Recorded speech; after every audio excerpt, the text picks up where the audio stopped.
Halo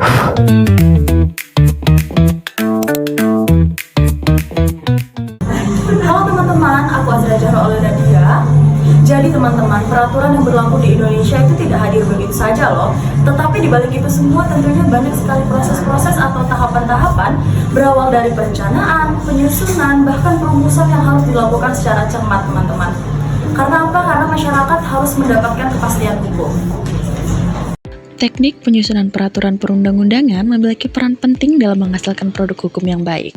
Peraturan yang disusun dengan teknik yang tepat akan lebih mudah dipahami dan tidak menimbulkan multitafsir dalam penerapannya. Hal ini didukung oleh penggunaan bahasa hukum yang jelas, struktur peraturan yang sistematis, serta perumusan norma yang tegas.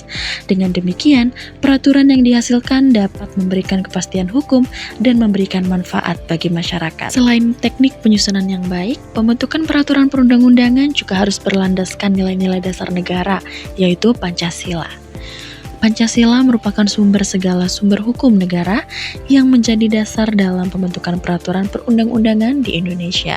Oleh karena itu, setiap norma hukum harus mencerminkan nilai-nilai Pancasila seperti ketuhanan, kemanusiaan, persatuan, kerakyatan, dan keadilan sosial. Dengan berpedoman pada nilai-nilai tersebut, hukum yang dibentuk diharapkan mampu mewujudkan keadilan, kemanfaatan, dan kepastian hukum bagi masyarakat. Dalam pembentukan peraturan perundang-undangan, terdapat pula asas-asas yang harus diperhatikan agar peraturan yang dihasilkan benar-benar bermanfaat bagi masyarakat.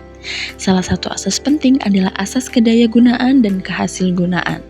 Asas ini menghendaki agar setiap peraturan yang dibentuk benar-benar dibutuhkan dan memberikan manfaat bagi masyarakat.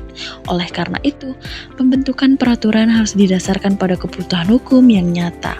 Asas ini dapat dikatakan berhasil apabila peraturan mampu menyelesaikan permasalahan hukum dan dapat diterapkan secara efektif dalam kehidupan masyarakat. Untuk mewujudkan peraturan yang berkualitas, diperlukan pula perencanaan dan kajian yang matang dalam proses pembentukannya.